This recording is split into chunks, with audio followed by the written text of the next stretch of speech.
All right, so are you ready to jump into some AI and robotics?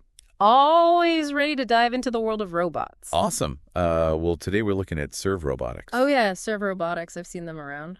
Yeah, they're the company that's been making a lot of noise. Yeah, with their self-driving delivery robots. Right, exactly. Yeah. Those little robots that bring you your food. Speaking of food, you sent me this Motley Fool article, Mm-hmm. and it seems like some pretty big names are interested in this. Yeah, Nvidia, Uber, they're all over this.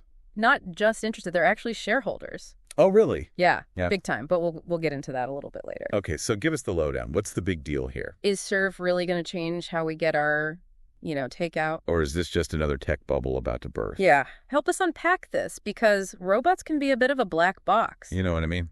Yeah, it's a great question. And you're right, like with any new tech, there's a mix of real potential and hype. Yeah, we got to figure out what's Right. So Serve's main thing is the last mile delivery problem. Oh, yeah, I've heard that term thrown around. Yeah, basically getting a package from the hub to your door. Right, the final step. The final step, like when you're refreshing that delivery app. Oh, yeah, waiting for the food to show up. Exactly. And so Serve's like, why are we using these huge cars? Those are tiny little deliveries. Yeah, couldn't a robot do this better and cheaper? Makes sense, especially with fuel costs and all that. And AI is getting cheaper, so it's all kind of coming together. So it's like using a semi-truck to deliver a single letter. Right, totally overkill, and Serve isn't just talking about it. Oh, they're actually doing it. They're working with Uber Eats already. No way. Yeah, their robots are out there making deliveries. Like right now. California, Texas, think about it, 2,000 robots by 2025. Wow. 2,000 robots. That's a lot of robots. And if this works, Uber could save a ton of money on deliveries. Oh, for sure. But these robots aren't just cute boxes on wheels. No, definitely not. I remember seeing something about Nvidia. Yeah, what's the connection there? Ah, so you picked up on that too. Yeah. These robots, they're powered by Nvidia's Jetson Orin platform. Okay. Nvidia for their graphics cards, Yeah. but they're also leaders in AI and robotics. I didn't realize that. This platform is like the brain of the robot, Okay. giving it the power it needs for navigating and decisions. So like each robot has its own little supercomputer on board? Exactly, helping it avoid obstacles, find your front door. That's pretty wild. And the cool thing is each new generation of this Jetson platform, Yeah. it gets more powerful and cheaper to run. Okay, that makes the economics interesting. Right, as the tech gets better and And cheaper. robot deliveries become more viable? Exactly, but how do we know these robots actually work? Yeah, are they actually making deliveries? Is it all just testing? Oh no, they're out there in the real world. Really? Serve says they've done over 50,000 deliveries Wow. with 99.94% accuracy. That's impressive. They even claim their robots are 10 times more reliable than humans. 10 times more reliable. Wow. No more cold food because the driver got lost. That's a dream come true. But wait, I think I remember something else from that article. What was it? Didn't their financials seem a bit off? Oh, yeah. Weren't they losing money or something? Yeah, that's where it gets interesting and maybe risky for investors. Okay, so explain this to me. Their revenue's growing super fast, over 250% year over year, That's a lot. but the actual revenue numbers are still pretty low. So they're growing fast, but not making much money yet. Right. Pretty typical for a startup. True, but where does that leave investors? That's the big question, and it's where we need to start looking at. Things like their burn rate, how fast they're spending money, Okay, and their path to actually making a profit. because right now they're just burning cash. Yeah, to fund all that research and development. This sounds like we're getting into Wall Street territory. We are, but don't worry, I'll guide you through it. All right, I'm going to need you to hold my hand for this part. No problem at all. Let's dive into those financials a bit more. Okay, so let's talk numbers. You said Serve's revenue is growing like crazy, but the actual amount is still pretty low. Can you give us some context? Like, what are we talking about? Yeah, sure. So in the third quarter of 2024, Serve brought in less than $250,000 in revenue. Less than $250,000. Wait, but didn't we just hear they're valued at like $700 million? That seems like a huge gap. You're right to be surprised. That's what makes it tricky for investors. Serve is showing impressive growth year over year, but there are some things in their financials that are a bit eyebrow-raising. For example, their revenue actually dipped a little from the second quarter to the third quarter. Really? I thought you said their growth was amazing. What happened there? Did they hit some kind of roadblock? It's not quite that simple. The second quarter was unusually high because of a one-time licensing fee they got from Magna International. It's a big auto parts supplier. Okay. They paid Serve $1.2 million for their software, so that really inflated their numbers for that quarter. Ah, so it's like a one-hit wonder on the charts makes the third quarter drop look worse than it is. But still, that reliance on these outside factors has to make investors a little nervous, right? For sure, it shows they're not quite at the point where their core business is bringing in consistent, predictable revenue. And speaking of things that make investors nervous, let's talk about their burn rate. Oh, yeah, burn rate. You're going to have to remind me what that means again. Is it like how much money they're setting on fire each month? Pretty much it's how fast they're spending their cash reserves, mostly on R&D in Service case. And in the first 9 months of 2024 alone, they spent over $25 million. Over $25 million. I know they're developing fancy tech, but how long can they keep that up? Is that sustainable? That's the big question investors are asking. With their current cash on hand, they'll be out of money in about a year and a half, unless they either cut spending like crazy or really ramp up their revenue. It's a tightrope walk. That's a pretty short runway. Yikes. What are they doing to deal with this cash crunch? They're not just going to sit there and watch the money disappear, are they? Yeah. They're definitely taking action. They've set up what's called an at-the-market equity facility, which lets them raise another $100 million by issuing new shares. Okay, so they're basically selling more stock to raise money. But doesn't that dilute the value of the existing shares? I'm guessing that's not good news for the current investors. It's a trade-off they're making to keep the lights on and keep pushing for growth.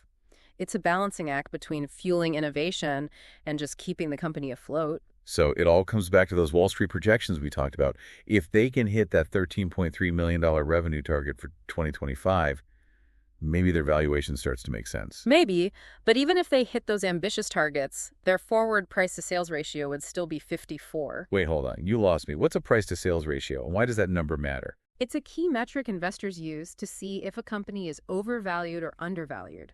Think of it like this. If a company is making $1 of revenue for every share of stock, and the stock is trading at $100, then its price-to-sales ratio is $100.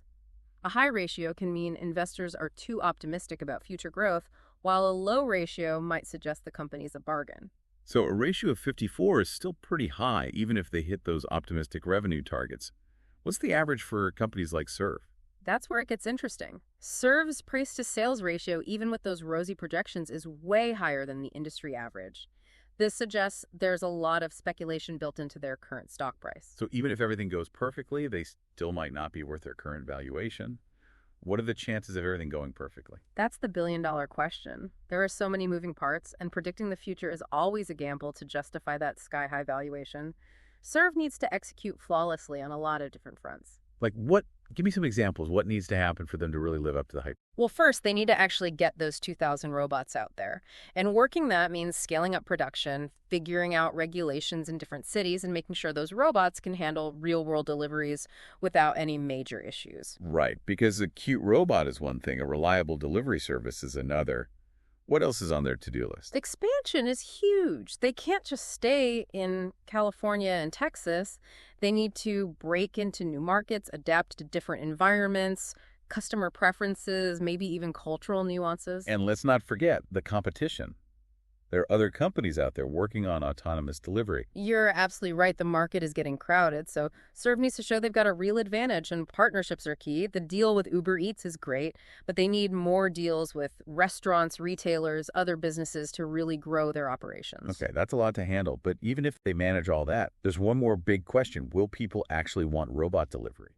You hit the nail on the head. Consumer adoption is the wild card. Will people be okay with robots bringing them their stuff, or will there be pushback, safety concerns, privacy issues, just a general distrust of automation? So for investors, it sounds like a classic wait-and-see situation. It's a gamble with potentially big rewards, but some serious risks too. What should someone like me, who's not a Wall Street whiz, take away from all this? That's a great question, and it leads perfectly into what we should talk about next, how to approach these kinds of investment opportunities, what to look for when you're evaluating emerging technologies. You know, it gets me thinking, though, it's like the big picture, this isn't just about robots bringing you a burger. Yeah. This tech could really change everything. I think you're right. It's not just about surveillance. It's a window into, the future of work transportation. Yeah, our daily lives. It's a societal shift. That's what's blowing my mind, what happens to all the delivery drivers. Right. If robots take their jobs, Is this the start of mass unemployment, or Yeah. will it create new jobs? It's the question everyone asks with automation. Nobody really knows. Yeah. Some experts think it'll actually create more jobs, but, Different jobs. right, different skills needed. So robots aren't stealing jobs, just changing them. Exactly. But how do we get ready for that kind of change? Education retraining, those are key. Yeah. Making sure people have the skills to thrive in this new world. It's not just coding, right? No, it's adaptability, problem-solving things robots can't do. That makes sense, but it's not just jobs, right? No. Imagine cities with thousands of these robots zipping around. 24/7. It could change how cities work. Totally. Urban planning infrastructure, it's all going to be affected. Will we need wider sidewalks? Robot lanes, maybe? How do we keep them from bumping into people in cars? Right. Safety's a big one. And what about hackers? Couldn't someone take control of a robot? Oh, yeah. Cybersecurity is huge with any connected tech. It's like a sci-fi movie waiting to happen. We need strong security to prevent that stuff, unauthorized access, data breaches. It feels like we're opening up a can of worms. It's a lot of potential, but also unknowns and risks. It's exciting and scary all at the same time. That's a good way to look at it. It's not about blindly accepting or rejecting new tech. Yeah. It's about finding the right balance. Innovation and responsibility. We got to be aware of the downsides, but also open to the positive changes. So how do we navigate this crazy new world? It's a bit much. Stay informed, think critically, be adaptable. Okay. Learn about these technologies and what they mean. Talk about the future we want. It's not just robots or AI. No, it's about the kind of society we want to build. We all have a say in that. Exactly. It's bigger than just one company or technology. SERV's shown us a glimpse of the future. But we decide what that future looks like. This deep dive has given me so much to think about. It is complex and changing fast. But I get it. Now what's at stake? That's what we aim for, to connect the dots and see the big picture. And remember, this is just the start of the conversation. As SERV grows, we'll see how it all plays out. This has been great for anyone wanting to understand AI robotics, the future of work. It's complex, but full of opportunities and challenges. If you're thinking of investing, do your research, weigh the risks and rewards. Don't underestimate innovation and human ingenuity. This has been fantastic. But what really sticks with me is the big picture. The ethics, the impact on society. Yeah, we all need to think about that. If SERV is focusing on food delivery, what other industries could be next? That's a great question. What other sectors could benefit or be disrupted by AI robots? The potential is huge, and the implications are profound.